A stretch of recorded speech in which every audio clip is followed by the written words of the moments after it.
ಪಾತ್ರವನ್ನ ಒಪ್ಕೊಳ್ಳೋದಕ್ಕೆ ಕಾರಣ ಏನು? ಆ ಕ್ಯಾರೆಕ್ಟರ್ ಗೊತ್ತಾ ಅಂತ ಹೇಳ್ತೀವಲ್ಲ, ಸೊ ಈ ಕ್ಯಾರೆಕ್ಟರ್ ಆ ತರ ಒಂದ್ ಕಾಡುವಂತ ಕ್ಯಾರೆಕ್ಟರ್. ಒಂದು ಶೂಟಿಂಗ್ ಅಲ್ಲಿ ಏನೆಲ್ಲ ಕಲ್ತ್ರಿ?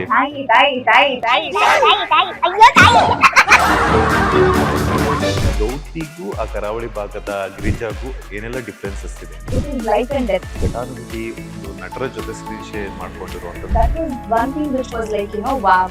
ಇಂಥವ್ರ ಮಧ್ಯ ನಾನು ಶೂಟ್ ಮಾಡ್ತಾ ಇದೀನಿ ಅಂತ. ಸೋನುಗೌಡ ಅವರು ಇಂಥ ಪಾತ್ರವನ್ನ ಮಾಡೋದಕ್ಕೆ ವೆಯ್ಟ್ ಮಾಡ್ತಿದಾರಂತೆ. ನಾನು ಸಾಯೋವರೆಗೂ ಜ್ಞಾಪಿಸ್ಕೊಳ್ಳುವಂತ ಒಂದ್ ಕ್ಯಾರೆಕ್ಟರ್. ನಮಸ್ಕಾರ, ನೀವು ನೋಡ್ತಾ ಇದ್ರ ಬಾಸ್ ಟಿವಿ ಕನ್ನಡ. ನಾನು ಮಂಜುನಾಥ್ ಶ್ರೀನಿವಾಸ್. ಇವತ್ತಿನ ಬಾಸ್ ಟಿವಿ ಸ್ಪೆಷಲ್ ಅಲ್ಲಿ ನಮ್ಮ ಜೊತೆ ಜಾಯ್ನ್ ಆಗ್ತಾ ಇದ್ದಾರೆ ಸ್ಯಾಂಡಲ್ವುಡ್ ನ ಸ್ವೀಟೆಸ್ಟ್ ಹೀರೋಯಿನ್ ಆಗಿರುವಂತಹ ಸೋನುಗೌಡ ಅವರು. ಮೊದಲದಾಗಿ ನಮಸ್ತೆ, ಕಾರ್ಯಕ್ರಮಕ್ಕೆ ಸ್ವಾಗತ. ಹೇಗಿದ್ರು ಮೇಡಮ್? ನೀವ್ ಹೇಗಿದ್ದೀರಾ? ನಾನು ಸೂಪರ್ ಆಗಿದ್ದೀನಿ. ಅಂಡ್ ಮಾರ್ನಮಿ, ಪ್ರತಿಯೊಂದು ಪಾತ್ರದಲ್ಲೂ ಕೂಡ ನೀವು ಕಾಣಿಸ್ಕೊಂಡಾಗ ಅದಕ್ಕೆ ಆದಂಥ ವಿಭಿನ್ನತೆ ಹಾಗೂ ವಿಶೇಷತೆ. ಮಾರ್ನಮಿ ಸಿನಿಮಾದಲ್ಲಿ ಹೀರೋ ಅವರ ತಾಯಿ ಕ್ಯಾರೆಕ್ಟರ್ನ ಪ್ಲೇ ಮಾಡಿರುವಂಥದ್ದು ಎಷ್ಟು ಖುಷಿ ಕೊಟ್ಟಿದೆ? ಈ ಒಂದು ಪಾತ್ರವನ್ನು ಒಪ್ಕೊಳ್ಳೋದಕ್ಕೆ ಕಾರಣ ಏನು? ಫಸ್ಟ್ ಅವ್ರ ಸ್ಟೋರಿ ಹೇಳಿದಾಗ ಥ್ರೂ ಫೋನ್ ಹೇಳಿದ್ದು. ಫಸ್ಟ್ ನನಗೆ ನಿಶಾಂತ್ ಪ್ರೊಡ್ಯೂಸರ್ ಅವ್ರು ಮಾತಾಡಿದ್ರು, ಸೊ ಈ ಥರ ಒಂದು ಕ್ಯಾರೆಕ್ಟರ್ ಇದ್ರೆ ಮಾಡ್ತೀರಾ, ನೀವೇನಾದ್ರು ಇಷ್ಟ ಆಯಿತು ಅಂತಂದರೆ ಡೈರೆಕ್ಟರ್ ಫೋನ್ ಮಾಡೋದಕ್ಕೆ ಹೇಳ್ತೀನಿ ಅಂತ. So the way approached was very nice. So ಆಯಿತು ಕೇಳೋಣ ಏನಕ್ಕೆ ಅಂತ. ಸೊ ಆಯಿತು ಅಂತ ಹೇಳ್ಬಿಟ್ಟು ಕೇಳಾದ್ಮೇಲೆ ನನ್ಗೆ ಇಷ್ಟ ಆಯಿತು. ಒಂದು ಯೂಶಲ್ ಆಗಿ ಈ ಕೋಸ್ಟಲ್ ರೀಜನ್ನಲ್ಲಿ ಏನಾಗುತ್ತೆ, ನಾನ್ ಕೋಸ್ಟಲ್ ಅಂದ್ರೆ ನಾನ್ ಮ್ಯಾಂಗ್ಳೂರಿಯನ್ಸ್ನ ಕರೆಯೋದು ತುಂಬಾ ಕಷ್ಟ. ಅಂದ್ರೆ ಇವ್ರಿಗೆ ಆ ಲ್ಯಾಂಗ್ವೇಜ್ ಗೊತ್ತಿಲ್ಲ ಅಂತ ಒಂದಿರುತ್ತೆ. ಸೊ ಇವ್ರು ನಂಗೆ ಕರಿತಾರೆ ಅಂತಂದ್ರೆ there is some stuff in me, that is why they are calling me. ಇಲ್ಲ ಅಂದ್ರೆ ಸುಮ್ನೆ ಕರೆಯಲ್ಲ ಅಲ್ವಾ. ನಾನೇ ಹೋಗ್ಬಿಟ್ಟು ಸರ್ ನಂಗೆ ಚಾನ್ಸ್ ಕೊಡಿ ಅಂದ್ರೂ ಇಲ್ಲ, ಈ ರೋಲಿಗೆ ಸೂಟ್ ಆಗಲ್ಲ ನೀವು ಅಂತ ಕೆಲವರು ಹೇಳ್ತಾರೆ. ಸೊ ಇಲ್ಲಿ ಅವರೇ ಫೋನ್ ಮಾಡಿ ಇದ್ ಮಾಡಿದಾಗ ಅಂಡ್ ಪಿಚ್ ಟ್ರೇಲರ್ ಇದೆ ಅಂತ ಹೇಳಿದಾಗ, ಶೂಟ್ ಇದೆ, ಫಸ್ಟ್ 2 days ಶೂಟ್ ಇದೆ. ಅದು ನಾವು ಲಾಸ್ಟ್ ಫೆಬ್ನಲ್ಲಿ ಶೂಟ್ ಮಾಡಿದ್ವಿ. ಅದಾದ್ಮೇಲೆ ನೆಕ್ಸ್ಟ್ ಜೂನ್ ಜುಲೈನಲ್ಲಿ ನಾವು ಶೂಟಿಂಗ್ ಹೋಗ್ತೀವಿ ಅಂತ. ಸೊ ನನ್ಗೆ ಈ 2 days ಇದೆಯಲ್ವಾ, so to make a decision whether I want to do this film or not. So ಆಯ್ತು ಅಂತ ಹೇಳಿ ಹಾಗೆ ನಾನು ಫಸ್ಟ್ ಅವ್ರನ್ನೆಲ್ಲ ಕುಂದಾಪುರದಲ್ಲೇ ಮೀಟ್ ಮಾಡಿದ್ದು. ಅಲ್ಲಿಗೆ ಹೋದಾದ್ಮೇಲೆ the team was very nice, very passionate.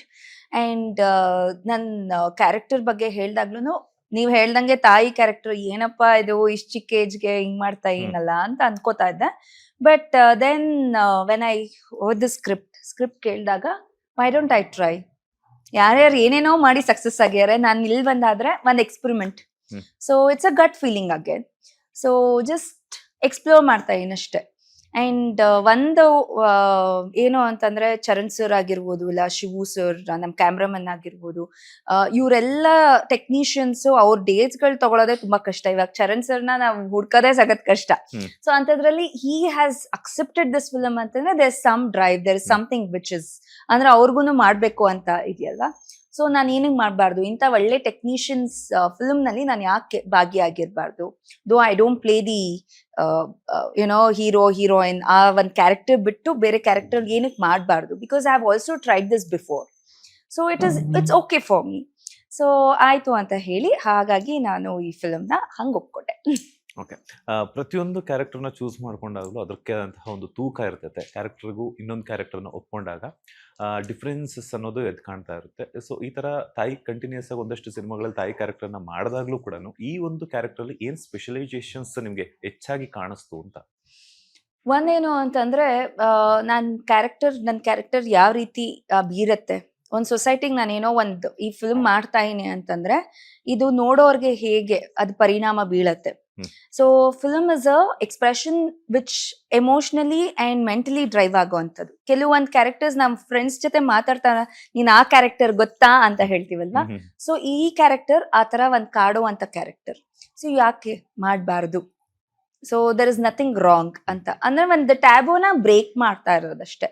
So ಅದು ಮಾಡಿದ್ರೆ ಚೆನ್ನಾಗಿರತ್ತಲ್ವಾ. ಸೊ ಎಷ್ಟೊಂದು ಫಿಲ್ಮ್ಸ್ ನಲ್ಲಿ ನಾವ್ ಹೆಂಗೆಂಗೋ ವರ್ಕ್ ಆಗತ್ತೆ ಅಂತ ಅನ್ಕೊಂಡಿರ್ತೀವಿ, ವರ್ಕ್ ಆಗಿರಲ್ಲ. ಯಾವ್ದೋ ಫಿಲ್ಮ್ ನಾವ್ ವರ್ಕ್ ಆಗಲ್ಲ ಅಂತ ಅನ್ಕೊಂಡಿರ್ತೀವಿ, ಅದು ಚೆನ್ನಾಗಿ ವರ್ಕ್ ಆಗಿರತ್ತೆ. So this is just an experiment. ನಿಮ್ಮ ಪೋರ್ಷನ್ಸ್ ಅನ್ನ ಎಷ್ಟು ದಿನಗಳ ಕಾಲ ಶೂಟ್ ಮಾಡಲಾಯಿತು? ಈ ಒಂದು ಶೂಟಿಂಗ್ ಅಲ್ಲಿ ಏನೆಲ್ಲ ಕಲ್ತ್ರಿ? ಯಾಕಂದ್ರೆ ಬಿಕಾಸ್ 12 days 13 hours ಈ ತರ ಹೇಳ್ಬೇಕಾ? ನಾನ್ ಫಿಲ್ಮ್ ನೋಡಿಲ್ಲ. ಬಿಕಾಸ್ ಏನಕ್ಕೆ ಅಂತಂದ್ರೆ ಕೆಲವೊಂದ್ಸತಿ ನಾವ್ ಎಷ್ಟೊಂದು ಶೂಟ್ ಮಾಡಿರ್ತೀವಿ, ಅದನ್ನ ಹೆಂಗೋ ಎಡಿಟ್ ಮಾಡ್ಕೊಂಡು ಆ ಎಡಿಟ್ ಸೂಟ್ಗೆ ಹೋದಾಗ್ಲೇನೆ ಗೊತ್ತಾಗೋದು. ಬಟ್ ಇದ್ದಿದ್ದಷ್ಟು ದಿನ ನಾನು ಹೋಗ್ತಾ ನನ್ನ ಕ್ಯಾರೆಕ್ಟರ್ ಬಗ್ಗೆ ತಿಳ್ಕೊತಾ ಆ ಡೆಪ್ತ್ ಇದೆಯಲ್ವಾ, so that is what made me feel very secure about the story. ಅಂದ್ರೆ ಎಲ್ಲಾರ್ ಲೈಫ್ನಲ್ಲೂ ಒಂದ್ ತಾಯಿ ಒಂದೊಂಥರ, ನಿಮ್ ತಾಯಿ ಒಂಥರ ಪರಿಣಾಮ ಬೀರಿರ್ತಾರೆ. That is how you would have grown up ಅಲ್ವಾ. ನಿಮ್ ತಾಯಿ ನಿಮ್ ಚಿಕ್ಕ ವಯಸ್ಸಿನಲ್ಲಿ ಏನ್ ಹೇಳ್ಕೊಟ್ಟಿರ್ತೀರೋ, so that you would have cultivated. So ಈ ತಾಯಿ, ಈ ಒಂದ್ ಕ್ಯಾರೆಕ್ಟರ್ ಯಾವ ತರ ಪರಿಣಾಮ ಬೀಳ್ತಾರೆ ಹೀರೋಗೆ ಅನ್ನೋದು, that is the whole thing. ನಟಿಯಾಗಿ ಸಾಕಷ್ಟು ಪಾತ್ರಗಳನ್ನ ಮಾಡ್ಬೇಕು ಅನ್ನುವಂಥದ್ದು ಆಸೆ ಇರುತ್ತೆ. ಅಂತದ್ರಲ್ಲಿ ಚಿಕ್ಕ ವಯಸ್ಸಿಗೆನೆ ತಾಯಿ ಕ್ಯಾರೆಕ್ಟರ್ ಮಾಡಿದಾಗ ಮುಂದಿನ ದಿನಗಳಲ್ಲಿ ತಾಯಿ ತಾಯಿ ತಾಯಿ ತಾಯಿ ತಾಯಿ ನೀವು ಅಯ್ಯೋ, ಮಾಡಿರೋದೇ ತಾಯಿ ತಾಯಿ. Character madam. ತಾಯಿ ಬಗ್ಗೆನೇ ಕೇಳ್ಬೇಕಲ್ಲ. ನೆಕ್ಸ್ಟ್ ಹೇಳಿ. So, ತಾಯಿ ಕ್ಯಾರೆಕ್ಟರ್ ಅನ್ನ ಮಾಡಿದ್ಮೇಲೆ ಮುಂದೆ ಹೀರೋಯಿನ್ ಆಗಿ ಅವಕಾಶಗಳನ್ನ ಬರುತ್ತಾ ಇಲ್ವಾ ಅಂತ ಹೇಳ್ಬಿಟ್ಟು ಒಂದ್ಸಲ ಯೋಚನೆ ಮಾಡಿದ್ದಂತೂ ನಿಜ ಆಗಿರುತ್ತೆ. ಸೊ ಆ ತರ ಥಾಟ್ಸ್ ಬಂದಾಗ ಹೆಂಗ್ ಡಿಸಿಷನ್ ತಗೊಂಡ್ರಿ ಅಂತ? ಸಿ ಯಾರ್ ನನ್ನ ಕಲೆನ ನೋಡಿರ್ತಾರೋ, ನನ್ನ ಜೊತೆ ವರ್ಕ್ ಮಾಡಿರ್ತಾರೋ ಅವ್ರಿಗೆ ಗೊತ್ತಿರತ್ತಲ್ವಾ. ಅಂಡ್ ಇವಾಗ ಒಂದ್ ಪ್ರೊಡ್ಯೂಸರ್ ಆಗಿರ್ಬೋದು, ಒಂದ್ ಡೈರೆಕ್ಟರ್ ಆಗಿರ್ಬೋದು, 1 ಕೋಟಿ ಹಾಕಿಯಾರ ಅಂತಂದ್ರೆ he'll think how to get it back. ಹಂಗೆ ಒಂದ್ ಆಕ್ಟರ್ ಮೇಲೆ ಒಂದ್ ಪ್ರೊಡ್ಯೂಸರ್ ದುಡ್ಡು ಹಾಕಾಗ ಅವ್ರು ಹೇಗೆ ಮತ್ತೆ ರಿಟರ್ನ್ಸ್ ಮಾಡ್ಕೊಬೋದು ಅಂತ ಅವ್ರು ಯೋಚನೆ ಮಾಡಿರ್ತಾರಲ್ವಾ. ಸೊ ನಾನು ಇಷ್ಟು ವರ್ಷ ಇದ್ರ ಬಗ್ಗೆ ಏನು ಯೋಚನೆ ಮಾಡಿಲ್ಲ, ಇವತ್ತು ಯೋಚನೆ ಮಾಡಲ್ಲ. ಸೊ ನಾಳೆ ದಿನ ಬೇರೆ ಬೇರೆ ಕ್ಯಾರೆಕ್ಟರ್ಸ್ ಸಿಕ್ಕಿದ್ರು ಯಾರ್ ನನ್ಗಿಷ್ಟನೋ ಅದನ್ನ ಮಾಡ್ತಾ ಹೋಗ್ತೀನಿ. ನಾಳೆ ದಿನ ಸಿಗ್ಲಿಲ್ವಾ, I am also fine with it. ಸಿಕ್ತಾ ಇಷ್ಟೇ ಖುಷಿಯಾಗಿ ಮಾಡ್ತೀನಿ ಅಷ್ಟೇ. ಅಷ್ಟೇ, ಹ್ಮ್. ಅಷ್ಟೇ ಬಿಟ್ರೆ ಇವತ್ತು ಮಾತ್ರ ನಾನು ಯೋಚನೆ ಮಾಡ್ತಾ ಇದ್ದೀನಿ, ನಾಳೆ ಬಗ್ಗೆ ನಾನು ಯೋಚನೆ ಮಾಡ್ತಾ ಇಲ್ಲ. So I really don't know. So ಸಿಕ್ಕಿದ್ರೆ ಖಂಡಿತ ಮಾಡ್ತೀನಿ, ಸಿಗ್ಲಿಲ್ವಾ that is also still fine.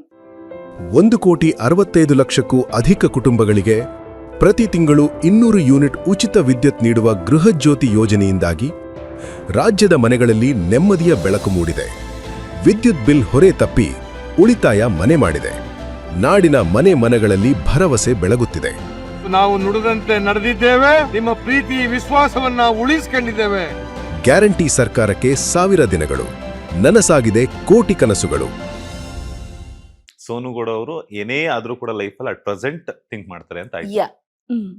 Okay, ಈ ಒಂದು ಪಾತ್ರದ ಬಗ್ಗೆ ಹೇಳೋದಾದ್ರೆ ಹಾಗೆ ಹೆಸರೇನು ಅಂತ, ಯಾವ ಕ್ಯಾರೆಕ್ಟರ್ನ ಮಾಡಿದ್ರ ಅಂತ? ಹೆಸರೇ ಮರ್ತೋದ್. ತಾಯಿ ಇಲ್ಲ, ಹೆಸರೇ ಮರ್ತೋದೆ. ಐ ಥಿಂಕ್ ಗಿರಿಜಾ ಅನ್ಸತ್ತಲ್ವಾ. Girija she is a fisher woman. So ಈ ತರದ್ ಒಂದ್ ಕ್ಯಾರೆಕ್ಟರ್. ಸೊ ನೀವು ಡಿ ಗ್ಲಾಮ್ ಅಂದ್ರೆ ವಿತೌಟ್ ಮೇಕಪ್ ಆತರ ಅಲ್ಲ, ಒಂಥರ ಡಾರ್ಕ್ ಮೇಕಪ್ ಎಲ್ಲ ಹಾಕೊಂಡು ಆ ಕ್ಯಾರೆಕ್ಟರ್ಗೆ ಒಂದ್ ಫಿಶರ್ ವುಮನ್ ಕ್ಯಾರೆಕ್ಟರ್ ಹೇಗ್ ಕಾಣಿಸ್ಕೊಬೇಕು ಆ ತರ ಕಾಣಿಸ್ಕೊಂಡಿದೀನಿ. ಎಷ್ಟು ಮಾರದ್ರಿ ಫಿಶ್? ಎಷ್ಟು ಮಾರದ್ನ ಅದನ್ನ ಥಿಯೇಟರ್ ಬಂದ್ ನೋಡಿ. ನಾನು ಬರೀ ಫಿಶ್ ನ ಅಷ್ಟೇ ಅಲ್ಲ, ಟಿಕೆಟ್ಸ್ ಮಾರ್ತೀನಿ ಆಮೇಲೆ. ಅಂದ್ರೆ ಟಿಕೆಟ್ಸ್, ಥಿಯೇಟರ್ ಟಿಕೆಟ್ಸ್ ಆತರ ಹೇಳ್ತಾ ಇರೋದು. ಅಂದ್ರೆ ಫಿಲ್ಮ್ ಅಷ್ಟ್ ಚೆನ್ನಾಗಿದೆ ಅಂತ. ಲೈಕ್ ಏನೆಲ್ಲ ಚಾಲೆಂಜಸ್ ಆಕ್ಸೆಪ್ಟ್ ಮಾಡ್ಕೊಂಡ್ರಿ ಅಂಡ್ ಫೇಸ್ ಮಾಡಿದ್ರಿ ಅಂತ? ಒಂದೇನು ಅಂತಂದ್ರೆ the main pillar is only Mangaluru ಭಾಷೆ. ಸೊ ಈ ಭಾಷೆ ಮಾತಾಡೋದು ತುಂಬಾ ಕಷ್ಟ. ಅದಾದ್ಮೇಲೆ ಅವ್ರಿಗೆ ಈಸಿಯಾಗಿ ಗೊತ್ತಾಗುತ್ತೆ ನಾವು ಈ ಭಾಗದವರಲ್ಲ ಅಂತ. ಬಟ್ ಇದಕ್ಕೆ ಬ್ಲೆಂಡ್ ಮಾಡ್ಬೇಕು ಅಂತಂದ್ರೆ it is very very tough. So Vidhu sir ಅಂತ ಅವರು ನಮ್ಗೆ ಇದು ವರ್ಕ್ಶಾಪ್ ತಗೊಂಡ್ರು. ಇದೊಂದ್ ಚಾಲೆಂಜ್ ಹಾಕಿದ್ರೆ, ಇನ್ನೊಂದ್ ಚಾಲೆಂಜ್ ಏನು ಅಂತಂದ್ರೆ ದಿನಾ ಬೀಚ್ ಮುಂದೆ ಅಲ್ಲಿ ಸೆಟ್ ಹಾಕಿದ್ರು. ಸೊ ಅಲ್ಲಿ ಶೂಟ್ ಮಾಡ್ಬೇಕಾಗಿತ್ತು. ಸೊ ಫಸ್ಟ್ 2 days ಡಾರ್ಕ್ ಹೋಗಿ ಮಾಡ್ಕೋತಾ ಇದ್ದೆ. 3rd day ಸನ್ನೆ ಅಂದ್ರೆ ಸೂರ್ಯನೇ ಕೊಟ್ಟಿದ್ರು. ನೀನೇನ್ ಟ್ಯಾನ್ ಆಗ್ಬೇಡ, ಅಷ್ಟೊಂದೆಲ್ಲ ಅವಶ್ಯಕತೆ ಇಲ್ಲಮ್ಮ, ನಾನೇ ನಿನ್ಗೆ ಟ್ಯಾನ್ ಮಾಡ್ತೀನಿ ಅಂತ. So it was like that. Otherwise ಕಷ್ಟಗಳು ಅಂತ ಅಂದಾಗ ಒಂದು ಏನು ಅಂತಂದ್ರೆ ಟು ಸಿಂಕ್ ಇನ್, ಅಂದ್ರೆ ಒಂದ್ ಥಾಟ್ ಪ್ರೊಸೆಸ್ ಇರತ್ತಲ್ವಾ. ಇಷ್ಟ ದಿನ ನೀವ್ ಕೇಳ್ತಾ ಇದ್ರಿ ಅಲ್ವಾ, ಇಷ್ಟ ದಿನ ನೀವ್ ಹೀರೋಯಿನ್ ಆಗಿ ಮಾಡಿದ್ರಿ ಇದು ಅಂತ. ಸೊ ಒಂದ್ ಕಡೆ ನನ್ಗೆ ಅನ್ಸೋದು ಇದ್ ಬೇಕಿತ್ತ ಅಂತ. ಬಟ್ ಅಲ್ಲಿ ಸ್ಪಾಟ್ಗೆ ಹೋದಾದ್ಮೇಲೆ ಅಲ್ಲಿನ ಅವ್ರ ಜೊತೆ ಎಲ್ಲ ಕೆಲಸ ಮಾಡಿದಾಗ ಸೋ ವಾಟ್ ಅಂತ ಬರೋದು, ಅದೊಂದ್ ಧೈರ್ಯ ಬರೋದು ಆಟೋಮ್ಯಾಟಿಕ್ ಆಗಿ. ಬಟ್ ಕ್ಯಾರವನ್ ಅಲ್ಲಿ ಕೂತ್ಕೊಂಡಾಗ, ಇಲ್ಲ ಅಂದ್ರೆ ನನ್ನ ಮನೆಯಲ್ಲಿ ಇದ್ದಾಗ ಈ ಕ್ಯಾರೆಕ್ಟರ್ ಬಗ್ಗೆ ಯೋಚನೆ ಮಾಡಿದಾಗ ಇದ್ ಬೇಕಾಗಿರ್ಲಿಲ್ಲ ನನಗೆ ಅಂತಾನೂ ಅನ್ಸಿದ್. I am not like. So ಈ ತರ ಅನ್ಸಿದೆ. ಬಟ್ ಅಲ್ಲಿ ಹೋಗಿದ ತಕ್ಷಣ everything use to change. I think there was something which, ಅಂದ್ರೆ ಅಲ್ಲಿ ಹೋಗಿದ ತಕ್ಷಣ ಸೆಟ್ ಆಗಿರ್ಬೋದು, ಅಲ್ಲಿನ ಟೀಮ್ ಆಗಿರ್ಬೋದು, ಡೈರೆಕ್ಷನ್ ಟೀಮ್ ಆಗಿರ್ಬೋದು, ಪ್ರತಿಯೊಂದು ನನ್ಗೆ ಒಂಥರ ಎಲ್ಲೂನು ನನ್ಗೆ ಅನ್ಸ್ಲಿಲ್ಲ ನಾನ್ ತಪ್ಪು ಮಾಡ್ತಾ ಇದೀನಿ ಅಂತ. ನಾನು ಇಲ್ಲ, I am on the good books, ಅಂದ್ರೆ I am on the safer hands ಅಂತ ತರಾನೇ ಅನ್ಸ್ತಾ ಇತ್ತು. Because I am part of such a nice team ಅಂತಾನೆ ಯಾವಾಗ್ಲೂ ಅನ್ಸ್ತಾ ಇತ್ತು. ಓಕೆ, ಲೈಕ್ ನೀವು ಆಗ್ಲೇ ಹೇಳ್ತಾ ಇದ್ರಿ ಕ್ಯಾರೆಕ್ಟರ್ ಮಾಡಬೇಕು ಅಂತಂದಾಗ ಒಂದಷ್ಟು ಪ್ರಿಪರೇಷನ್ಸ್ ಬಗ್ಗೆ ಎಲ್ಲ ಇರುತ್ತೆ ಅಂತ. ಈ ಗೌಡ್ತಿಗೂ ಆ ಕರಾವಳಿ ಭಾಗದ ಗಿರಿಜಾಗೂ ಏನೆಲ್ಲ ಡಿಫ್ರೆನ್ಸಸ್ ಇದೆ ಅಂತ? ಅಂದ್ರೆ ಕೆಲವೊಂದ್ಸತಿ ಏನ್ ಗೊತ್ತಾ, ನಾವೇ ಪರ್ದೆ ಮೇಲೆ ನೋಡ್ಕೊಳಾಗ ನಮ್ಗೆ ಇಷ್ಟ ಆಗಲ್ಲ. ಅದ್ ನಾವ್ ಏನೇ ಮಾಡಿದ್ರು ಅದು ನಮ್ಗೆ ಸ್ಯಾಟಿಸ್ಫ್ಯಾಕ್ಷನ್ ಸಿಗ್ತಾರಲ್ಲ. ಬಟ್ ಇವಾಗ ನಮ್ ಡೈರೆಕ್ಟರ್ ಇದೇ ಭಾಗದವ್ರಲ್ವಾ, ಮಂಗಳೂರವ್ರಲ್ವಾ, ಸೊ ಅವ್ರಿಗೆ ಇದು it is life and death. ಅಂದ್ರೆ ಫಸ್ಟ್ ಫಿಲಮು ಮಾರ್ಕ್ ಮಾಡ್ಲೇಬೇಕು, ಅವ್ರು ಮಾಡ್ಲೇಬೇಕು, ಓಕೆನಾ. ಸೊ ಅವರು ನನ್ ಬಗ್ಗೆ ಮಾತ್ರ ಯೋಚನೆ ಮಾಡಲ್ಲ, ಅವ್ರಿಗೆ ಅವ್ರ ಕೂಸೆ ಆ ಫಿಲಮ್. ಸೊ ಅಲ್ಲಿ ಬರೀ ನನ್ ಬಗ್ಗೆ ಯೋಚನೆ ಮಾಡಿದ್ರೆ, I don't know, like if I didn't fit the bill, you would have set first 2 days ಆದ್ಮೇಲೆ ಇಲ್ಲ ಮೇಡಮ್ ನಾವು ಬೇರೆಯವ್ರನ್ನ ನೋಡ್ತೀವಿ ಅಂತ ಹೇಳಿರೋರು. ಸೊ ಅವ್ರಿಗೆ ಆ ಕಾನ್ಫಿಡೆನ್ಸ್ ಇದ್ದಾಗ ನಾನು ಬರೀ ಆಕ್ಟ್ ಮಾಡ್ಬೇಕು. ಸೊ ನಾನು ಬರೀ ಅದ್ರ ಬಗ್ಗೆ ಮಾತ್ರ ಯೋಚನೆ ಮಾಡಿದೆ. ಸೊ ಅಲ್ಲಿ ಗೌಟಿ ಬರ್ಲಿಲ್ಲ, ಅಲ್ಲಿ ಯಾರು ಬರ್ಲಿಲ್ಲ, ಅಲ್ಲಿ ಬರೀ ಗಿರಿಜಾ, ಆ ಗಿರಿಜನ್ ಮಗು, ಅವನ ಹೆಸರು ಸೋನು.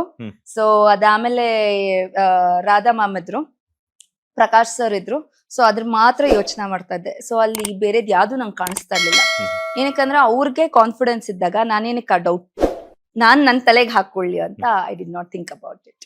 ಎಸ್, ರಾಧಾ ರಾಮಚಂದ್ರ ಮೇಡಮ್ ಆಗಿರ್ಬೋದು ಅಥವಾ ಪ್ರಕಾಶ್ ತುಮ್ಮಿನಾಡ್ ಸರ್, ಈ ತರಹ ಘಟಾನುಘಟಿ ಒಂದು ನಟರ ಜೊತೆ ಸ್ಕ್ರೀನ್ ಶೇರ್ ಮಾಡ್ಕೊಂಡಿರುವಂತದ್ದು ಒಂದಷ್ಟು ಜನರಿಗೆ ಅವಕಾಶ ಸಿಕ್ಕಿದೆ. ಅದು ನಿಮ್ಗೆ ಸಿಕ್ಕಿರುವಂತದ್ದು ಎಷ್ಟು ಖುಷಿ ಆಯ್ತು?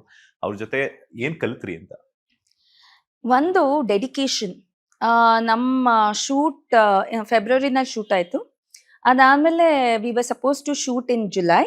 ನೋಡ್ರೆ ರಾಧಾಮ್ಮಂಗೆ ಆಕ್ಸಿಡೆಂಟ್ ಆಯ್ತು. ಸೊ ಅವ್ರಿಗೆ ನಡೆಯೋದಿಕ್ಕಾಗ್ತಾ ಇಲ್ಲ. ಬಟ್ ಅವ್ರು 1 ತಿಂಗಳು ಮನೆಯಲ್ಲಿ ರೆಸ್ಟ್ ತಗೊಂಡಾದ್ಮೇಲೆ ಸೆಟ್ಟಿಗೆ ಬಂದ್ರು. 7 o'clock she's to be there. ಅದಾದ್ಮೇಲೆ ಕ್ಯಾರವನ್ ಹತ್ತಕ್ಕಾಗ್ತಾ ಇಲ್ಲ ಅಂತ ಹೇಳ್ಬಿಟ್ಟು ಅಲ್ಲೇ ಯಾವುದೋ ಒಂದ್ ಮನೆಯಲ್ಲಿ ರೆಸ್ಟ್ ಮಾಡೋರು, ನೈಟ್ ಎಲ್ಲ ಶೂಟ್ ಮಾಡೋರು, ಮತ್ತೆ ಅಲ್ಲಿಗೆ ಹೋಗೋರು. ಅಂದ್ರೆ ಆಗಿನ ಜನರೇಷನ್ ಒಂದ್ ಫಿಲಮ್ ಅಂತಂದ್ರೆ ಪ್ರಾಣ ಕೊಡೋರು. ಅಂದ್ರೆ ನಾನು ಆಕ್ಟ್ ಮಾಡ್ಬೇಕು ಅಂತ ಇವತ್ಗೂ I think she must be around 75 or 70 maybe. ಅಂದ್ರೆ ಇವತ್ಗೂ ಆ ಪ್ಯಾಷನ್, ಆ ಒಂದು ನಾನ್ ಡೆಡಿಕೇಟೆಡ್ ಆಗಿ ನಾನ್ ಮಾಡ್ಬೇಕು ಅನ್ನೋದಿದ್ಯಲ್ವಾ, ಒಂದ್ ಪಾಯಿಂಟ್ ಆಫ್ ಟೈಮ್ ಎಲ್ಲರಿಗೂ ಎಕ್ಸಾಸ್ಟ್ ಆಗೋಗಿರುತ್ತೆ, ಏನ್ ಬರೀ ಇದೇ ಮಾಡ್ಕೊಂಡಿದೀವಿ ಅಂತ. ಬಟ್ ಅವ್ರು ಇವತ್ಗೂ ನೀವ್ ಕರೀರಿ ಬೇಕಾರೆ ಅವ್ರು ಬಂದು ಇದ್ ಬೇಕಾರೆ ಪ್ರಮೋಷನ್ ಮಾಡ್ಕೊಡ್ತಾರೆ. ಅಷ್ಟು she is like so dedicated towards art.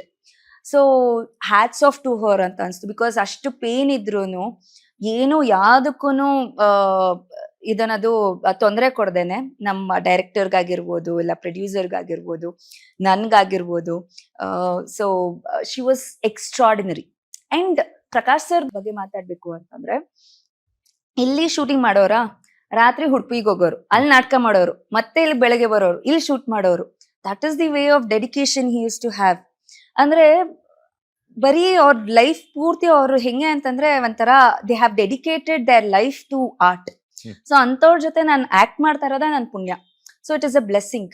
So ಇಲ್ಲೂ ಟೈಮ್ ಮ್ಯಾನೇಜ್ಮೆಂಟ್ ಮಾಡ್ಕೊಂಡು, ಇಲ್ಲೂ ಸೆಟ್ ಅವ್ರಿಗೆ ಯಾರಿಗೂ ಪ್ರಾಬ್ಲಮ್ ಆಗ್ದೇನೆ, ಮತ್ತೆ ನಾಟಕದವ್ರಿಗೆ ಈಸಿ ಆಗಲ್ಲ ಹೇಳ್ಬೋದಲ್ವಾ, ಇದು ದೊಡ್ಡ ಬಜೆಟ್, ಅದು ನಾನು ಆರಾಮಾಗಿ ನಾನು ಮಾಡಲ್ಲ ಅಂತ ಹೇಳ್ಬೋದಲ್ವಾ.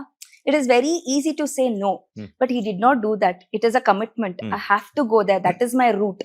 So ಅಲ್ಲಿಗೆ ಹೋದ್ರಲ್ವಾ, that was one thing which was like, wow, ಇಂಥವ್ರ ಮಧ್ಯ ನಾನು ಶೂಟ್ ಮಾಡ್ತಾ ಇದೀನಿ ಅಂತ. ಅದನ್ನೇ ನಾನು ಅಲ್ಲಿ ಕ್ಯಾರವನ್ ಅಲ್ಲಿ ಕುತ್ಕೊಂಡಾಗ ಬೇಡ ಬೇಡ ಬೇಡ ಅಂತ ಅನ್ಸ್ತಾ ಇತ್ತು. ಇವ್ರುಗಳೆಲ್ಲ ನೋಡಾದ್ಮೇಲೆ ಬೇಕು ಬೇಕು, ಈ ಕ್ಯಾರೆಕ್ಟರ್ ಬೇಕು ನನಗೆ ಅಂತ ಅನ್ಸೋದು. So that was the whole thing. ಸಾಮಾನ್ಯವಾಗಿ ಎಕ್ಸ್ಪೀರಿಯನ್ಸ್ಡ್ ಆಕ್ಟರ್ಸ್ ಹೊಸ ನಿರ್ದೇಶಕನ ಅಂಡರ್ ಅಲ್ಲಿ ಕೆಲಸ ಮಾಡಬೇಕು ಅಂದಾಗ ಒಂದು ಯೋಚನೆ ಮಾಡ್ತಾರೆ, ಹೆಂಗಪ್ಪ ಅವ್ರ ಕೆಲಸ ನಮ್ಗೆ ಗೊತ್ತಿರಲ್ಲ ಏನು ಹೆಂಗೆ ಅಂತ. ಸೊ ಡೈರೆಕ್ಟ್ ಅಪ್ರೋಚ್ ಮಾಡಿದಾಗ ಹೊಸಬಾ ಅಂತ ಗೊತ್ತಾದಾಗ ಹೆಂಗಿತ್ತು ನಿಮ್ಮ ಮೈಂಡ್ ಸೆಟ್ ಅಲ್ಲಿ, ಏನೆಲ್ಲ ಹೊಳಿತಾ ಇತ್ತು? ಆಕ್ಚುಲಿ ನಂಗೆ ಆ ತರದ್ ಏನೂ ಇರಲ್ಲ. ಬಿಕಾಸ್ ಒಂದ್ ಲುಕ್ಸ್ ಇಂದ ಆಗ್ಲಿ, ಇಲ್ಲ ಅಂದ್ರೆ ಮಾತಾಡೋದಾಗ್ಲಿ, ಅದರಿಂದ ಜಡ್ಜ್ ಮಾಡೋದು it is very very wrong. ಕೆಲವ್ರಿಗೆ ಹೇಳೋದಿಕ್ ಬರಲ್ಲ, ಬಟ್ ಕೆಲ್ಸದಲ್ಲಿ ಮಾಡಿ ತೋರಿಸ್ತಾರೆ. ಕೆಲವ್ರು ತುಂಬಾ ಹೇಳ್ತಾರೆ ಹಂಗಿರತ್ತೆ ಹಿಂಗಿರತ್ತೆ, ಬಟ್ ಏನು ಇರಲ್ಲ. So it is very very difficult. So you should just give them some time and you should understand ನನ್ಗೆ ಈ ಸ್ಪೇಸ್, ಈ ಮೈಂಡ್ ಸೆಟ್ ಅವ್ರ ಜೊತೆ ವರ್ಕ್ ಮಾಡೋದಿಕ್ ಆಗತ್ತಾ ಇಲ್ವಾ ಅಂತ. ಸೊ ಆಗತ್ತೆ ಅಂತ ಅಂದಾಗ you should give your 100% dedication. ಅದಾದ್ಮೇಲೆ ಅದು ವರ್ಕೌಟ್ ಆಗ್ಲಿಲ್ಲ ಅಂದ್ರೆ it is not in my hand, because I have given my best. So ನಾನು ಆತರ ಯಾವತ್ತೂ ದೊಡ್ಡವರು ಚಿಕ್ಕವರು, ಇಲ್ಲ ಅಂದ್ರೆ ಹೊಸಬ್ರು ಜೊತೆ, ಇಲ್ಲ ಅಂದ್ರೆ ಇವ್ರ ಜೊತೆನೆ ವರ್ಕ್ ಮಾಡ್ಬೇಕು ಅನ್ನೋದೇನಿಲ್ಲ. ಮಾಡಿದಾಗ ಆರಾಮಾಗಿ ಖುಷಿಯಾಗಿ ಮಾಡ್ತೀನಿ ಅಷ್ಟೇ.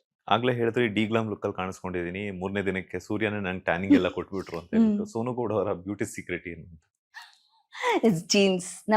ನಮ್ ತಂದೆ ತಾಯಿ ಇಬ್ರು they are very smart to look at. So ಆ ಜೀನ್ಸ್ ಹಂಗೆ ಟ್ರಾನ್ಸ್ಫಾರ್ಮ್ ಆಗಿದೆ ಅಷ್ಟೇ. ಇನ್ನೇನು ನಿನ್ನೇನಿರ್ಬೋದು ಹೇಳಿ. ಅಲ್ಲ, ಈಗ ಒಬ್ಬ ನಟಿಮಣಿ ಅಂದಾಗ ಈಗ ನೀವು ಎಕ್ಸಾಂಪಲ್ ಇದೆ ಮಾರ್ನಮಿ ಸಿನಿಮಾನೇ ತಗೋಣ. ಅದಕ್ಕೆ ಡಿಗಮ್ ಲುಕ್ಕಲ್ಲಿ ಅಂದಾಗ ಸೊ ಬ್ಲ್ಯಾಕ್ ಶೇಡ್ಸ್ ಇರುವಂಥದ್ದೆಲ್ಲನೂ ಮೇಕಪ್ ಮಾಡ್ಕೊಂಡಿರ್ತಾರೆ, ಅದನ್ನ ಗಂಟೆಗಟ್ಟಲೆ ಕ್ಯಾರಿ ಮಾಡ್ತಿರ್ತಾರೆ. ಅದರಿಂದ ಕೆಮಿಕಲ್ಸ್ ಯೂಸ್ ಮಾಡೋದ್ರಿಂದ ನಿಮ್ಮ ಸ್ಕಿನ್ಗೆಲ್ಲ ಡ್ಯಾಮೇಜಸ್ ಆಗುವಂತ ಚಾನ್ಸಸ್ ಇರುತ್ತೆ. ಸೊ ಅದ್ರ ಪ್ರಿಕಾಷನ್ಸ್ ಎಲ್ಲ ಯಾವ ರೀತಿ ಓಕೆ, ತಗೊಳ್ತೀರಿ? ಸೊ ಆ ತರ ಇದ್ದಾಗ ಏನು ಅಂತಂದ್ರೆ ಅವತ್ ಇವಾಗ ನಾನು ಏನ್ ಶೂಟ್ ಮಾಡೋದ್ನೋ ಅವಾಗ ನಾನು ಈ ಸ್ಕಿನ್ ಆಗಿರ್ಬೋದು, ನನ್ನ ಹೇರ್ ಆಗಿ ಅದ್ವಾಗ ಏನು ಯೋಚನೆ ಮಾಡಲ್ಲ. ಮನೆಗ್ ಬರ್ತೀನಲ್ವಾ, ಸೊ ಮನೆಗ್ ಬಂದಾದ್ಮೇಲೆ first I go to my doctor, my dermatologist. Then ಅವ್ರು ಏನ್ ಹೇಳ್ತಾರೋ ಅದ್ರ ತಕ್ಕಂತಾನೆ, ಬಿಕಾಸ್ ಕೆಲವೊಂದ್ಸತಿ ಕೆಮಿಕಲ್ ರಿಯಾಕ್ಷನ್ಸ್ ಹೇಗಾಗತ್ತೆ ಅಂತ ಗೊತ್ತಿರಲ್ಲ. ಸೊ ಯಾವ್ದೋ ಒಂದು ಫಿಲ್ಮ್ ಶೂಟ್ ಹೋಗಿದ್ದೆ, ಕೊಚ್ಚೆನಲ್ಲೇ ನಾವು ಶೂಟ್ ಮಾಡ್ಬೇಕಾಗಿತ್ತು. ಸೊ ನಾನೇನು ಬರೀ ಮಣ್ಣಲ್ವಾ ಅಂತ ಅನ್ಕೊಂಡು, ಅಂದ್ರೆ ರಿಯಲ್ ಮಡ್ಡೆ, ಅದು ರಿಯಲ್ ಇದ್ರನ್ನಲ್ಲೇ ಶೂಟ್ ಮಾಡ್ದೆ. ಅದಾದ್ಮೇಲೆ ನನ್ ಪಾಡಿಗೆ ನಾನ್ ಮನೆಗ್ ಬಂದೆ, ಈ ಮನೆ ಮದ್ದು ಅಂತೆಲ್ಲ ಇದ್ ಮಾಡ್ತಾರಲ್ವಾ, ಸೊ ಇದನ್ನಲ್ಲಿ ಉಜ್ಜು, ನಿಂಬೆಣ್ಣಲ್ಲಿ ಹಾಕುಜ್ಜು ಎಲ್ಲ. ಸೊ ನೀಟಾಗಿ ರ್ಯಾಶಸ್, ಬಬಲ್ಸ್ ಎಲ್ಲ ಸ್ಟಾರ್ಟ್ ಆಯ್ತು. ಸೊ ಇಡೀ ಬಾಡಿ. ಅಂಡ್ ನನ್ಗೆ ಆರ್ಟಿಸ್ಟ್ ಅಂತ ಹೇಳಿದ ತಕ್ಷಣ ನಮ್ಗೆ ಫಸ್ಟ್ ನೋಡೋದೆ ನಾವ್ ಹೇಗ್ ಕಾಣಿಸ್ಕೋತೀವಿ ಅನ್ನೋದು. ಸೊ ಅದಾದ್ಮೇಲೆ whether she is intelligent or whether she knows how to act, ಅದು ಸೆಕೆಂಡ್ರಿ ಬರುತ್ತೆ. ಬಟ್ ಫಸ್ಟ್ ನೋಡಿದ ತಕ್ಷಣನೇ ವಾವ್, ಓಕೆ ಇವರು ಆಕ್ಟರ್ಸ್ ಆಗೋ ಗುಣಗಳಿದೆ ಅಂತ ಒಂದಷ್ಟು ಜನ, ಅಂದ್ರೆ ಅಟ್ಲೀಸ್ಟ್ 100 ಮೆಂಬರ್ಸ್ ನಲ್ಲಿ 30 ಮೆಂಬರ್ಸ್ ಆರು ಈ ತರ ಯೋಚನೆ ಮಾಡ್ತಾರೆ. ಸೊ ಚೆನ್ನಾಗಿ ಕಾಣಿಸ್ಬೇಕು ನಾನು ಅಂತಂದಾಗ ಈ ತರ ಆಗೋಯ್ತಲ್ವಾ ಅಂತ ಹೇಳಿ ಅವತ್ತಿಂದ ಏನ್ ಮಾಡ್ದೆ, ಯಾವ್ದೇ ಶೂಟ್ ಮುಗಿಸ್ಕೊಂಡ್ ಬಂದಾದ್ಮೇಲೂ first I go to my doctor, ಈ ತರ ಆಗಿದೆ, ಏನ್ ಮಾಡ್ಬೇಕು ಅಂತ. ಸೊ ಒಂದ್ ಮಿನಿಮಲ್ ಅವ್ರದ್ದೇನಿರತ್ತೆ, ಅವ್ರ ಕ್ರೀಮ್ಗಳು ಅದೇನಿರ್ತ ಅದನ್ನ ನೀಟಾಗಿ ಫಾಲೋ ಮಾಡ್ತೀನಿ. And when it comes to diet ಏನ್ ಮಾಡಲ್ಲ, ಬಟ್ ಸ್ಕಿನ್ನಿಗೆ ಏನ್ ಬೇಕೋ, ಅಂದ್ರೆ ಸ್ಕಿನ್ ಹೇರ್ ಏನ್ ಬೇಕೋ, ಬಾದಾಮ್ ಆಗಿರ್ಬೋದು, ಇಲ್ಲ ಅಂದ್ರೆ ಇನ್ನರ್ ಡಯಟ್, ಅಂದ್ರೆ ನಾವ್ ಇಂಟೇಕ್ನು ಎಷ್ಟು ಚೆನ್ನಾಗಿ ತಗೋತೀವಿ, ದಟ್ ಈಸ್ ಆಲ್ಸೋ ಇಂಪಾರ್ಟೆಂಟ್ ಅಲ್ವಾ. ಸೊ ಆ ರೀತಿ ಎಲ್ಲ ನೀಟಾಗಿ ಫಾಲೋ ಮಾಡ್ತೀನಿ. ಸೊ ಈ ಮನೆ ಮದ್ದುಗಳು ಹೆಚ್ಚಾಗಿ ಲೈಕ್ ಹೋಮ್ ರೆಮಿಡೀಸ್ ಜಾಸ್ತಿ ಟ್ರೈ ಮಾಡ್ತಿರ್ತೀರಾ ಅಥವಾ ಪಾರ್ಲರ್ಸ್ಗೆ ಹೆಚ್ಚಾಗಿ ಹೋಗ್ತಿರ್ತೀರಾ? ಎರಡು ಮಾಡ್ತೀನಿ, ಬಟ್ ಎಲ್ಲ ಎಕ್ಸ್ಪೆರಿಮೆಂಟ್ ಮಾಡಿರ್ತೀನಿ. ಆದ್ರೆ ಯಾವ್ದು ಮುಖದ ಮೇಲೆ ಮಾಡ್ಕೊಂಡಿರಲ್ಲ, ಎಲ್ಲ ಸ್ಕಿನ್ ಮೇಲೆ ಈ ತರ ಕೈ ಮೇಲೆಲ್ಲ ಹಾಕೊಂಡು, if I feel good then it goes there. But nothing like ಆ ತರ ಅಂದ್ರೆ ನನ್ ಜಾ ಚೇಂಜ್ ಮಾಡೋದಾಗ್ಲಿ, ಇಲ್ಲಾಂದ್ರೆ ಫಿಲ್ಲರ್ಸ್ ಹಾಕೊಳ್ಳೋದಾಗ್ಲಿ ಅದ್ ಮಾಡೋದಿಕ್ ಹೋಗಲ್ಲ. ಬಿಕ್ಕಿದೆಲ್ಲ ಮಾಡ್ತೀನಿ. ಯೋಗ ಪ್ರಿಫರ್ ಮಾಡ್ತೀರಾ, ವರ್ಕೌಟ್ ಪ್ರಿಫರ್ ಮಾಡ್ತೀರಾ? ಬೋತ್. ಯಾವ್ದು ನಿಮ್ಗೆ ತುಂಬಾ ಇಷ್ಟ ಆಗುವಂತದ್ದು? Like I think workout. ನಿಮ್ಮ ಡಯಟ್ ಲಿಸ್ಟ್ ಅಲ್ಲಿ ಏನೆಲ್ಲ ಇರುತ್ತೆ, ಏನೆಲ್ಲ ಇರಲ್ಲ ಅಂತ? ಏನೆಲ್ಲ ಇರುತ್ತೆ ಅಂತನಾ, ವರ್ಕೌಟ್ಸ್ ನಲ್ಲಿ ನನ್ಗೆ ಒಂದ್ ಸರ್ಟನ್ ಟೈಮ್ ಆದ್ಮೇಲೆ ಬರೀ ಅದನ್ನೇ ಮಾಡ್ತಾ ಇದೀನಿ ಅಂತ ರೊಟೀನ್ ಒಂಥರ ಬೇಜಾರಾಗ್ತಾರೆ. So I keep changing. So ಒಂದ್ ತಿಂಗಳು ಯೋಗ ಮಾಡಿದ್ರೆ ಒಂದ್ ತಿಂಗಳು ವರ್ಕೌಟ್ ಮಾಡಿರ್ತೀನಿ, ಇನ್ನೊಂದ್ ತಿಂಗಳು ಎರೋಬಿಕ್ಸ್ ಹೋಗಿರ್ತೀನಿ, ಇಲ್ಲ ಕಲ್ಟ್ ಹೋಗಿರ್ತೀನಿ, ಆತರ. So I keep changing. So I need something new. Food ಎಲ್ಲ ಹೆಂಗ್ ಬ್ಯಾಲೆನ್ಸ್ ಮಾಡ್ತಿರ್ತೀರಾ? ಲೈಕ್ ಫುಡ್ ಎಲ್ಲ ಇಟ್ ಇಸ್ ಜಸ್ಟ್ ಏನ್ ಅನ್ಸುತ್ತೋ ಅದನ್ನ ಊಟ ಮಾಡಿರ್ತೀನಿ, ಬಟ್ ನೀಟಾಗಿ ವರ್ಕೌಟ್ ಮಾಡ್ತೀನಿ, ಕಟ್ ಡೌನ್ ದಿ ಕ್ಯಾಲರೀಸ್. ಈ ಪಾತ್ರಕ್ಕೆ ತಕ್ಕಂಗೆ, ಈಗ ಎಕ್ಸಾಂಪಲ್ ತಗೊಳ್ಳಿ, ಈಗಾಗಲೇ ಸ್ಯಾಂಡಲ್ವುಡ್ ಅಲ್ಲಿ ಸಾಕಷ್ಟು ಪಾತ್ರಗಳನ್ನ ಮಾಡಿದ್ರೆ, ಆ ಒಂದು ಪಾತ್ರಕ್ಕೆ ತಕ್ಕಂಗೆ ನಿಮ್ಮ ಹೇರ್ ಸ್ಟೈಲು ಕೂಡ ತುಂಬಾ ಇಂಪಾರ್ಟೆಂಟ್ ಆಗಿರುತ್ತೆ. ಆದ್ರೆ ಹೇರ್ ಡ್ಯಾಮೇಜಸ್ ಆಗುವಂಥದ್ದು, ಆ ಕರ್ಲಿಂಗ್ಸ್ ಮಾಡ್ಕೊಳ್ಳುವಂಥದ್ದು ಅದೆಲ್ಲ ಆಗುತ್ತೆ. ಸೊ ನಿಮ್ಮ ಹೇರ್ ಕೇರ್ ರೂಟೀನ್ ಹೆಂಗಿರುತ್ತೆ ಅಂತ? ನನ್ನ hair care actually it is very very bad. ಏನಕ್ಕಂದ್ರೆ ಇದು ತುಂಬಾ ಡೆಲಿಕೇಟ್. ಸೊ ನಾನು ಏನೇ ಮಾಡಿದ್ರು ಅದ್ ಹೆಂಗೋ ಅಧ್ವಾನ ಆಗಿರತ್ತೆ. So best thing is like parachute. ಆ ಎಣ್ಣೆ ಹಚ್ಕೊಂಡು ಓವರ್ ನೈಟ್ ಬಿಟ್ಟು, ಎಲ್ಲರೂ ಹೇಳ್ತಾರೆ ಓವರ್ ನೈಟ್ ಬಿಡ್ಬೇಡಿ ಅಂತ, ಬಟ್ ನಾವ್ ಚಿಕ್ಕ ವಯಸ್ಸಿಂದಾನು ಅದನ್ನೇ ಮಾಡ್ಕೊಂಡ್ ಬಂದಿರೋದು. So I just follow that routine. ಅದಾದ್ಮೇಲೆ ಬಿಸಿನೀರಿನಲ್ಲಿ ಸ್ನಾನ. ಸೊ ಇದಿಷ್ಟೇ. ಅದಾದ್ಮೇಲೆ ಕರ್ಲಿಂಗ್ ಎಲ್ಲ ಬಂದಾಗ ಅವತ್ ಏನ್ ಇವಾಗ ನಾನು ಸ್ಪ್ರೇ ಮಾಡ್ಕೊಂಡಿದೀನಿ ಅಂತ ಗೊತ್ತಾದ್ರೆ, ಅಂದ್ರೆ ಇವತ್ ಹೀಟ್ ಕರ್ಲಿಂಗ್ ಸ್ಪ್ರೇ ಅದೆಲ್ಲ ಯೂಸ್ ಮಾಡಿ, so immediately I go back home, ಎಣ್ಣೆ ಹಚ್ಕೊಂಡು ಮನೆ ದಿನ ಸ್ನಾನ ಮಾಡೋದು ಅಷ್ಟೇ. ಈ ಸಿನಿಮಾದಲ್ಲಿ ಪಾತ್ರ, ಒಂದೊಂದು ಸಿನಿಮಾಗೂ ಒಂದೊಂದು ವಿಭಿನ್ನತೆ ಹಾಗೂ ಪಾತ್ರದಲ್ಲಿ ಡಿಫ್ರೆಂಟ್ ಲುಕ್ಕಲ್ಲಿ ಕಾಣಿಸ್ಕೋಬೇಕು ಅನ್ನೋಂಥದ್ದು ಇರುತ್ತೆ. ಈಗ ಚಾಲೆಂಜಸ್ ರೋಲ್ಸ್ ಅನ್ನ ಆಕ್ಸೆಪ್ಟ್ ಮಾಡ್ಕೊಂಡಾಗ, ಸೊ ಆ ಒಂದು ಪಾತ್ರಕ್ಕೆ ತಕ್ಕಂಗೆ ವೆಯ್ಟ್ ರಿಡಕ್ಷನ್ ಸರ್ಜರೀಸ್ ಆಗಿರೋದು, ಬೋಟಾಕ್ಸ್ ಆಗಿರ್ಬೋದು, ಅದನ್ನೆಲ್ಲ ಮಾಡಿಸ್ಕೋಬೇಕು. ಹೆಚ್ಚಾಗಿ ಅಂತಂದಾಗ ಲೈಕ್ ನಟಿಮಣಿಯರಿಗೆ ತುಂಬಾ ಇಂಪಾರ್ಟೆಂಟ್ ಆಗಿರುತ್ತೆ. ಇಮಿಡಿಯೇಟ್ ಆಗಿ ಟೈಮ್ ಇರಲ್ಲ ಶೂಟಿಂಗ್ ಮಾಡೋದಕ್ಕೆ, ಅಂತ ಟೈಮಲ್ಲಿ ಮಾಡ್ಕೊಳ್ಳೇಬೇಕು ಅನ್ನೋ ಒಂದು ಅನಿವಾರ್ಯತೆ ಇರುತ್ತೆ. ಸೊ ಬೋಟಾಕ್ಸ್ ಅದ್ರ ಜೊತೆಗೆ ವೆಯ್ಟ್ ರಿಡಕ್ಷನ್ ಸರ್ಜರೀಸ್ ಬಗ್ಗೆ ನಿಮ್ಮ ಒಪಿನಿಯನ್ ಏನು ಅಂತ? ಸಿ ಇಟ್ ಒಬ್ರೊಬ್ರು ಬಾಡಿ ಒಂದೊಂದ್ ತರ, ಎಲ್ಲಾರ್ ಬಾಡಿನೂ ಒಂದೇ ತರ ಅಂತ ನಾವ್ ಯೋಚನೆ ಮಾಡೋದಿಕ್ಕಾಗಲ್ಲ. ಇವಾಗ ನನ್ಗೆ ಗೊತ್ತು ನನ್ನ ಬಾಡಿ ಏನ್ ತಗೊಳತ್ತೆ ಏನ್ ತಗೊಳಲ್ಲ ಅಂತ. ಸೊ ವೆನ್ ಇಟ್ ಕಮ್ಸ್ ಆ ತರ ರೋಲ್ಸ್ ಬಂದಾಗ ಬಾಟಕ್ಸ್ಗೆ, ನನ್ನ ಸ್ಕಿನ್ಗೆನೆ I would say no. Because longer run ಅಲ್ಲಿ ಅದನ್ನ ಮೇಂಟೆನೆನ್ಸ್ ಮಾಡ್ಬೇಕು, ಅದು ತುಂಬಾ ಕಷ್ಟ. ಅಂಡ್ ಒಂದ್ಸತಿ ನೀವೇನಾದ್ರು ಈ ಸೈಡ್ ಆ ಸೈಡ್ ಹೋಯ್ತು ಅಂತಂದ್ರೆ everything will go for a toss. And ನನ್ನ ಕೆರಿಯರ್ ನಿಂತಿರೋದೇ ನನ್ನ ಲುಕ್ಸ್ ಮೇಲೆ. ಸೊ ಹಾಗಾಗಿ ನಾನು ಏನಕ್ಕೆ ರಿಸ್ಕ್ ತಗೊಬೇಕು? ಸೊ ವೇಟ್ ರಿಡ್ಯೂಸ್ ಆಗ್ಬೇಕು ಅಂತಂದ್ರೆ ಓಕೆ ನೀವು ಒನ್ ಟೈಮ್ ವರ್ಕೌಟ್ ಮಾಡೋದು 2 ಟೈಮ್ ಮಾಡಿ. ನೀಟಾಗಿ ನ್ಯೂಟ್ರಿಷನಿಸ್ಟ್ ಹತ್ರ ಹೋಗಿ ವೇಟ್ ಲಾಸ್ದು ಪ್ರೋಗ್ರಾಮ್ ತಗೊಳ್ಳಿ. So dedicate over there. And chemical is always a chemical. ಅಂದ್ರೆ you don't know how it is gonna react on a longer term. Shorter term it is very easy ಅಂತ ಅಂತಾರೆ. ಇವಾಗ ನಾನು maintain ಮಾಡ್ಲಿಲ್ಲ, ಅದಕ್ಕೆ ತಕ್ಕಂತೆ ನಾನು ಫೀಡ್ ಮಾಡ್ಲಿಲ್ಲ ಅಂತಂದ್ರೆ ನನ್ನ ಸ್ಕಿನ್ ಬೇರೆ ತರ ರಿಯಾಕ್ಟ್ ಮಾಡೋದಕ್ಕೆ ಹೋಗುತ್ತೆ. ಸೊ ಆ ರಿಸ್ಕ್ ಏನಕ್ಕೆ? So when god has given me this kind of a gift, why should I take risk? So ಅದಕ್ಕೆ ನಾನ್ ಸಜೆಸ್ಟ್ ಮಾಡೋದು, ಆದಷ್ಟು ನ್ಯಾಚುರಲ್ ಆಗಿ ಕಾಣಿಸ್ಕೊಳ್ಳಿ. ಆ ನ್ಯಾಚುರಲ್ ಆಗಿ ಕಾಣಿಸ್ಕೊಂಡಾಗ ನಿಮ್ ಇನ್ನೋಸೆನ್ಸ್ ಕಾಣಿಸುತ್ತೆ. ನೀವು ಫಿಲ್ಲರ್ಸ್ ಹಾಕಿರ್ಬೋದು, ಇಲ್ಲಾಂದ್ರೆ ಬಾಟಕ್ಸ್ ಮಾಡ್ತಾ ಮಾಡ್ತಾ ಮಾಡ್ತಾ ನಿಮ್ ಸ್ಕಿನ್ ಪ್ಲಾಸ್ಟಿಕ್ ಆದಾಗ ಕಾಣಿಸುತ್ತೆ. ಅವಾಗ ನೀವು ಮನ್ಸಾರೆ ನೀವೇನೋ ಎಕ್ಸ್ಪ್ರೆಷನ್ ಕೊಟ್ಟಾಗ we don't get connected. So it depends from person to person, heroines to heroines. This is my perspective. Sonu Gowda ಅವರು ಇಂಥ ಪಾತ್ರವನ್ನ ಮಾಡೋದಕ್ಕೆ ವೆಯ್ಟ್ ಮಾಡ್ತಿದ್ದಾರೆ ಅಂದ್ರೆ ಅದು ಯಾವ ತರದ ಪಾತ್ರ ಆಗಿದೆ ಅಂತ? ಅರ್ಥಪೂರ್ಣಕವಾದ ಒಂದು ಪಾತ್ರ. ಸೊ ಎಲ್ಲೋ ಇಲ್ಲಿ ಬರ್ತೀನಿ, ಇಲ್ಲಿ ಹೋಗ್ತೀನಿ, ಸುಮ್ನೆ 2-3 ಸಾಂಗ್ ನಲ್ಲಿ ಇರ್ತೀನಿ, ಆ ತರ ಅಲ್ಲ. ಅಂದ್ರೆ ಬಂದ್ರೆ ನಾನ್ ಸಾಯೋವರ್ಗುನು ನಾಪಿಸ್ಕೊಳ್ಳೋ ಅಂತ ಒಂದ್ ಕ್ಯಾರೆಕ್ಟರ್, ಆ ತರ ಒಂದ್ ಕ್ಯಾರೆಕ್ಟರ್ಸ್ ನಲ್ಲಿ ಪ್ಲೇ ಮಾಡ್ಬೇಕು ಅಂತ ಇಷ್ಟ. ನಟಿ ಅಷ್ಟೇ ಅಲ್ಲ, ಬಿಕಾಸ್ ಯಾಕಂತಂದ್ರೆ ಕೇವಲ ನಟನೆಯನ್ನ ನಂಬ್ಕೊಂಡ್ರೆ ನಮ್ಮ ಲೈಫ್ ಸ್ಟೈಲ್ ನ ಲೀಡ್ ಮಾಡೋದು ತುಂಬಾ ಕಷ್ಟ ಆಗುತ್ತೆ. ಸೊ ಫಿನಾನ್ಷಿಯಲ್ ಪ್ಲಾನಿಂಗ್ ಹೆಂಗಿದೆ ಅಂತ? ಬೇಸಿಕ್ಲಿ ನಾನು ಅಕೌಂಟ್ ಸ್ಟೂಡೆಂಟ್. ಸೊ ನನಗೆ ಅಕೌಂಟೆನ್ಸಿ ಅಂದ್ರೆ ಸಖತ್ ಇಷ್ಟ. ನಮ್ ಫಸ್ಟ್ PUC ನಲ್ಲಿ ನಮ್ಗೆ ಇದಿದೆ, ಇಟ್ಸ್ ಅಬೌಟ್ ಮ್ಯೂಚುವಲ್ ಫಂಡ್ಸ್ ಮತ್ತೆ ಇದ್ರ ಬಗ್ಗೆ. ಸೊ ನಾನು ಎಕ್ಸ್ಪೆರಿಮೆಂಟ್ ಮಾಡೋಣ ಅಂತ ಹೇಳಿ ನನ್ಗೆ ಫಸ್ಟ್ ದುಡ್ಡು ಏನ್ ಬಂತೋ, ಸೊ ಅವಾಗ ನಾನು ಮ್ಯೂಚುವಲ್ ಫಂಡ್ಸ್ ಹಾಕಿದ್ದು. ಅದಾದ್ಮೇಲೆ ಇತ್ತೀಚೆಗೆ ಶೇರ್ಸ್ ಅದು ಇದು ಅಂತ ಇವಾಗ ಫೋನ್ ನಲ್ಲಿ ಅದು ಕಲ್ತಿರೋದ್ ಬಿಟ್ರೆ, it was always the mutual funds which help me. And gold. So gold ಏನು ಅಂತಂದ್ರೆ ಇವಾಗ ನಾನು ತಕ್ಷಣ ಹೋಗಿ ಸೈಟ್ ತಗೊಳೋದಿಕ್ಕಾಗಲ್ಲ, ಅಂಡ್ ಅಷ್ಟೊಂದು ದುಡ್ಡು ನನ್ನ ಹತ್ರ ಇಲ್ಲ. ಬಟ್ ಇವಾಗ ನಾನು 50,000ದಲ್ಲಿ 5,000 ರೂಪಾಯಿಗೂ ನಾನು ಗೋಲ್ಡ್ ತಗೊಬೋದಲ್ವಾ? ಸೊ ಅವಾಗ ಏನ್ ಮಾಡ್ತಾ ಇದ್ದೆ, ಇವಾಗ ನನ್ಗೆ 50,000 ರೂಪಾಯಿ ಬಂತು ಅಂತಂದ್ರೆ 5,000ಕ್ಕೆ ಹೋಗಿ I use to get gold. So ಈ ತರ ಎಲ್ಲ ಮಾಡ್ಕೊಂಡು ಒಂದಷ್ಟು ಸೇವಿಂಗ್ಸ್ ಮಾಡ್ಕೊಂಡ್ ಬಂದೆ. So, and I always believe it is not about saving at the age of 20, it is about investing. ಅಂದ್ರೆ ನೀವ್ ಅವಾಗ ತಾನೇ ದುಡಿಯಕ್ ಸ್ಟಾರ್ಟ್ ಮಾಡಿರ್ತೀರಾ. ಸೊ ಎಲ್ಲಾರ್ಗು, ನನ್ಗೂ ಇತ್ತು ಅದು. ಅಂದ್ರೆ ಬಂದಿದ ತಕ್ಷಣ ಚೆನ್ನಾಗಿ ಖರ್ಚು ಮಾಡ್ಬೇಕು, ಚೆನ್ನಾಗಿ ಲೈಫ್ ಸ್ಟೈಲ್ ನ ನೀಟಾಗಿ ಮೇಂಟೈನ್ ಮಾಡ್ಬೇಕು, ಅದೆಲ್ಲ ಬರುತ್ತೆ. But in a longer run that is all depreciation. So what will appreciate you, ಯಾವ್ದ್ರ ಮೇಲೆ ಹಾಕಿದ್ರೆ ಇದು ಡಬಲ್ ಆಗತ್ತೆ ಅಂತ ಯೋಚನೆ ಮಾಡಿದಾಗ, so you will secure in other 10 years. ಅಂದ್ರೆ 10 years ಆದ್ಮೇಲೆ ನಿಮ್ಗೆ ಅದೇ ಎನರ್ಜಿ ಇರಲ್ಲ. So the energy what you have in 22 is not the same energy you carry for 32 or 42. So that is when you have to keep investing. So ಅದು ಅವಾಗ invest ಮಾಡಿದಾಗ 22 ನಲ್ಲಿ invest ಮಾಡಿದಾಗ 32 will be easier for you. 32 you will enjoy your life. 42 you will be like going around the world. So ಈ ತರ ನೀವು ಯೋಚನೆ ಮಾಡಿದಾಗ ಇಟ್ ವಿಲ್ ಬಿ ಫನ್.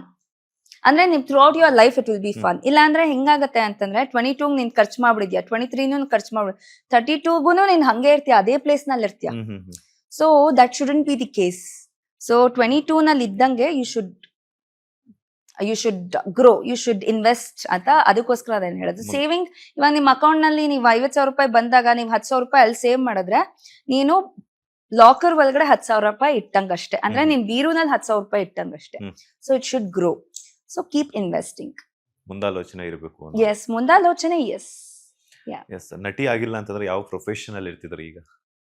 ಗೊತ್ತಿಲ್ಲ, ಅದ್ರ ಬಗ್ಗೆ ಯಾವತ್ತೂ ಯೋಚನೆ ಮಾಡಿಲ್ಲ ನಾನು. So probably teacher. ಓಕೆ. ಈಗ ಸ್ಟ್ರಗಲಿಂಗ್ ಅನ್ನೋದು ತುಂಬಾ ಇಂಪಾರ್ಟೆಂಟ್ ಆಗಿರುತ್ತೆ. ಯಾಕಂತಂದ್ರೆ ಸ್ಟಾರ್ಟಿಂಗ್ ಬಂದಾಗ ಆ ಒಂದು ಸಂದರ್ಭದಲ್ಲಿ ಸಾಕಷ್ಟು ಅವಮಾನಗಳನ್ನ ಎದುರಿಸಿರ್ತಾರೆ. ಸೊ ನೀವು ಬಂದಂತಹ ಪೀರಿಯಡ್ ಅಲ್ಲಿ ಏನೆಲ್ಲ ಅವಮಾನಗಳನ್ನ ಎದುರಿಸಿದ್ರೆ ಯಾವ್ದಾದ್ರು ಒಂದನ್ನ ಶೇರ್ ಮಾಡೋದು? ಒಂದು, they use to always say that ನಾನು ತುಂಬಾ ದಪ್ಪ ಇದ್ದೀನಿ, ಹೀರೋಯಿನ್ ಮೆಟೀರಿಯಲ್ ಅಲ್ಲ ಅಂತ ಯಾವಾಗ್ಲೂ ಹೇಳೋರು. ಅದು ಇನ್ಸ್ಟಾಗ್ರಾಮ್ ಬರೋವರ್ಗುನು ನನ್ಗೆ ಯಾವಾಗ್ಲೂ ಅದೇ ಅನ್ಸೋದು. ಬಟ್ ಇನ್ಸ್ಟಾಗ್ರಾಮ್ ಬಂದಾದ್ಮೇಲೆ ಅಲ್ಲಿನ ಕಮೆಂಟ್ಸ್ ಗಳೆಲ್ಲ ಬಂದಾದ್ಮೇಲೆ you are so beautiful, pretty, cuteness overload. ನಾನು ನಿಜವಾಗ್ಲೂ ಹೌದಾ ಅಂತ ಅನ್ಕೊಂಡು ಅವಾಗ್ಲೇ ನನ್ ಮೇಲೆ ಕಾನ್ಫಿಡೆನ್ಸ್ ಬಂದಿದ್ದು. ಅಲ್ಲಿವರೆಗೂ it was just that I was so insecure about myself. ನಾನ್ ದಪ್ಪ ಇದೀನಾ, ನಾನ್ ಹಿಂಗಿರ್ಬೇಕಾ, I don't fit the bill, ಅದೇ ತರ ನಿಮ್ಗೆ ಮಾಡಿಸ್ಬಿಡ್ತಾರೆ ಹೋಗ್ತಾ. So I use to get carried away. ಅದಾದ್ಮೇಲೆ ಇದು ಒಂದಷ್ಟು ಇನ್ಸಿಡೆಂಟ್ಸ್ಗಳು ಒಂದಷ್ಟು. ಈ ಮದುವೆ ಬಗ್ಗೆ ನಿಮ್ಮ ಒಪಿನಿಯನ್? ಇಷ್ಟ ಇದ್ರೆ ಮಾಡ್ಕೊಳ್ಳಿ. ಸಿ ಇಟ್ಸ್ ಅಗೇನ್ ಇಬ್ರೂನು ವರ್ಕ್ಔಟ್ ಮಾಡಿದ್ರೆ ಇಬ್ರೂನು ಅದಕ್ಕೆ ಅಂತ ಡೆಡಿಕೇಟ್ ಮಾಡ್ಕೊಂಡು life. And it is not just about ಹುಡುಗ ಹುಡುಗಿ, it is about the family. ಎರಡು ಫ್ಯಾಮಿಲಿ ಸೇರಿದಾಗ್ಲೇನೆ it's a beautiful journey. So ಆ ಥರ ಆದಾಗ it is very very nice. So it is a commitment, it is a dedication, love ಎಲ್ಲ ಬಂದಿರುತ್ತೆ. So it's a beautiful journey. I wouldn't say it is not ಅಂತ. It is a beautiful journey. ಯಾವತ್ತಾದ್ರೂ ಅನ್ಸಿದ್ಯಾ ಇಂಥ ಹುಡುಗನ ಮದುವೆ ಆಗ್ಬೇಕು, ಏನೆಲ್ಲ qualities ಇರಬೇಕು ಸೋನು ಗೌಡ ಅವರನ್ನ ಒರೆಸುವಂತ ಹುಡುಗನಿಗೆ ಅಂತ? ಇದೇ ತರ ನಗಿಸ್ತಾ ಇರ್ಬೇಕು, ಖುಷಿ ಖುಷಿಯಾಗಿ. ಒಂದ್ ಹೆಣ್ಮಕ್ಳಿಗೆ ಏನು ಅಂತಂದ್ರೆ ಒಂದ್ ಪಾಯಿಂಟ್ ಆಫ್ ಟೈಮ್ ಭಯ ಸ್ಟಾರ್ಟ್ ಆಗಿರತ್ತೆ. ಅಂದ್ರೆ ಸೊಸೈಟಿನಲ್ಲಿ ಹೇಗ್ ನೋಡ್ತಾ ಇರ್ ನಮ್ನ ಅಂತ. ಸೊ ಅದನ್ನೆಲ್ಲ ತಡೆ ಹಾಕಿ ಒಬ್ಬ ನಿಂತ್ಕೋತಾನಲ್ಲ, ಅವಾಗ ಯು ಫೀಲ್, ಅಂದ್ರೆ ನಮ್ ತಂದೆ ಅಷ್ಟೇ ಒಂದು ಸೆಕ್ಯೂರ್ ಫೀಲಿಂಗ್ ಕೊಟ್ಟಾಗ you feel nice. The way you see the world will become different. ಅವನ್ ಧೈರ್ಯ ಬರುತ್ತೆ ಹೆಣ್ಮಕ್ಳಿಗೆ, ನನ್ ಜೊತೆ ಯಾರು ನಿಂತ್ಕೊಣೆ ಯಾರು ಗೊತ್ತಾ ಅಂತ. ಸೊ ಆ ತರ ಸಿಕ್ಕಿದಾಗ you will be able to face the world. Love marriage ಆಗ್ತಾರೆ, ಅರೇಂಜ್ ಮ್ಯಾರೇಜ್? ಬಟ್ ನಾನು ಮದ್ವೆ ಆಗ್ತೀನಿ.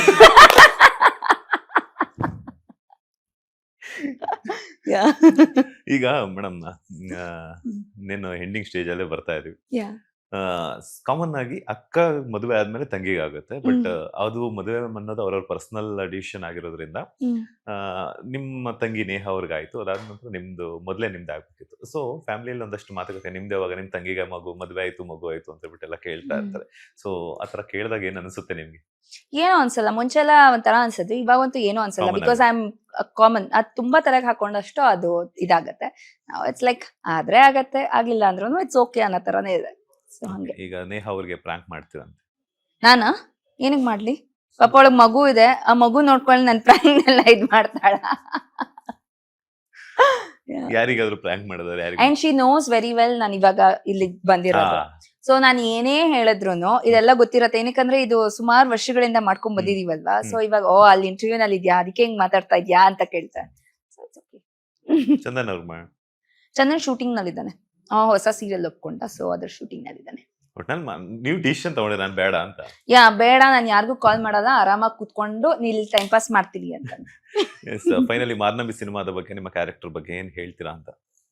ಒಂದ್ ಒಳ್ಳೆ ಕ್ಯಾರೆಕ್ಟರ್, ಒಂದ್ ಒಳ್ಳೆ ಟೀಮ್, ಒಂದ್ ಒಳ್ಳೆ ಫಿಲ್ಮ್.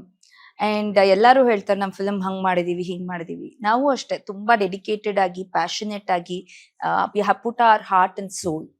ಬಟ್ ಇದನ್ನ ಯಾಕೆ ವರ್ಕ್ ಮಾಡ್ಬೇಕು, ಯಾಕೆ ಇದು ಥಿಯೇಟರ್ಗೆ ಬಂದು ನೋಡಿ ಅಂತ ಹೇಳೋದು ಅಂತಂದ್ರೆ, ನೀವ್ ಬಂದು ನೋಡಿದಾಗ ನಿಮ್ಮ ದುಡ್ಡಿಗೆ ಮೋಸ ಇಲ್ಲ. That is a promise. So second one is like ಒಳ್ಳೆ ಪ್ಯಾಷನೇಟ್ ಡೈರೆಕ್ಟರ್, ಒಳ್ಳೆ ಪ್ಯಾಷನೇಟ್ ಪ್ರೊಡ್ಯೂಸರ್. ಸೊ ಇವ್ರುಗಳು ಗೆದ್ದಾಗ ನಮ್ಮ ಇಂಡಸ್ಟ್ರಿ ಇನ್ನ ಚೆನ್ನಾಗಿ ಬೆಳೆಯುತ್ತೆ ಅಂತ. ಸೊ ಹಾಗಾಗಿ ನಮ್ಮ ಇಂಡಸ್ಟ್ರಿ ಇವಾಗ ಎಲ್ಲಾರು ಕೇಳ್ತಾ ಇರ್ತಾರೆ ಏನು ಒಳ್ಳೊಳ್ಳೆ ಫಿಲ್ಮ್ಸೇ ಬರಲ್ಲ ಅಂತ. ಬಿಕಾಸ್ ಒಂದ್ ಒಳ್ಳೆ ಪ್ಯಾಷನೇಟ್ ಡೈರೆಕ್ಟರ್ಗೆ ಒಳ್ಳೆ ಬ್ರೇಕ್ ಸಿಕ್ಕಿರಲ್ಲ, ಒಂದ್ ಒಳ್ಳೆ ಪ್ರೊಡ್ಯೂಸರ್ಗೆ ಎಲ್ಲೋ ಒಂದ್ ಕಡೆ ಪ್ರೇಕ್ಷಕರ ಕೈ ಹಿಡ್ದಿರಲ್ಲ.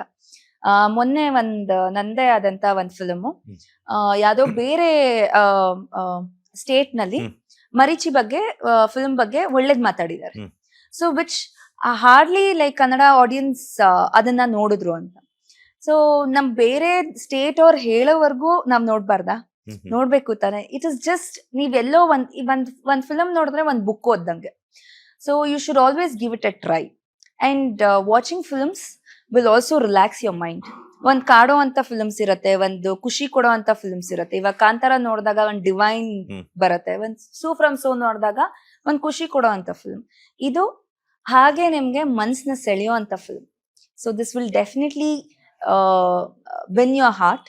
So please to watch the movie. Thank you so much. ಇಷ್ಟೊತ್ತು ನಮ್ಮ ಬಾಸ್ ಟಿವಿ ಜೊತೆ ಒಂದಷ್ಟು ವಿಚಾರಗಳನ್ನ ಹಂಚ್ಕೊಂಡ್ರಿ. ಮಾರ್ನಮಿ ಸಿನಿಮಾದ ಬಗ್ಗೆ, ಕ್ಯಾರೆಕ್ಟರ್ ಬಗ್ಗೆ ಒಂದಷ್ಟು ವಿಷಯಗಳನ್ನು ಕೂಡ ತಿಳಿಸ್ಕೊಟ್ರಿ. ಒಳ್ಳೆದಾಗ್ಲಿ, ಮತ್ತಷ್ಟು ಸಿನಿಮಾಗಳು ನಿಮ್ಮ ಬತ್ತಳಿಕೆಯಲ್ಲಿ ಬರಲಿ, ಮತ್ತಷ್ಟು ಆಕ್ಟಿಂಗ್ ಸ್ಕಿಲ್ಸ್ ನಮ್ಮ ಕನ್ನಡಿಗರು ನಿಮ್ಮಲ್ಲಿ ನೋಡ್ಲಿ ಅಂತ ಹೇಳ್ಬಿಟ್ಟು ಕೇಳ್ಕೊಳ್ತಾ ಇದ್ದೀನಿ. Thank you so much. Thank you. ಇದಾಗಿತ್ತು ನಟಿ ಸೋನು ಗೌಡ ಅವರ ಸ್ಪೆಷಲ್ ಇಂಟರ್ವ್ಯೂ ನಮ್ಮ ಬಾಸ್ ಟಿವಿಯಲ್ಲಿ. ಮತ್ತಷ್ಟು ಇಂಟ್ರೆಸ್ಟಿಂಗ್ ಇಂಟರ್ವ್ಯೂಸ್ ಮತ್ತೆ ಸಿಗ್ತೀನಿ. ಅಲ್ಲಿವರೆಗೂ ನೋಡ್ತಾನೆ ಇರಿ ಬಾಸ್ ಟಿವಿ ಕನ್ನಡ. ಧನ್ಯವಾದ. ಲೇಟೆಸ್ಟ್ ಹಾಗೂ ಇಂಟ್ರೆಸ್ಟಿಂಗ್ ಸುದ್ದಿಗಳಿಗಾಗಿ ಬಾಸ್ ಟಿವಿ ಕನ್ನಡ ಚಾನೆಲ್ನ ಸಬ್ಸ್ಕ್ರೈಬ್ ಮಾಡಿ. ಹಾಗೆಯೇ ಬೆಲ್ ಐಕಾನ್ ಪ್ರೆಸ್ ಮಾಡಿ. ಇದರ ಜೊತೆಗೆ ಫೇಸ್ಬುಕ್, ಇನ್ಸ್ಟಾಗ್ರಾಮ್, ಎಕ್ಸ್ ನಲ್ಲೂ ಮಿಸ್ ಮಾಡದೆ ಫಾಲೋ ಮಾಡಿ.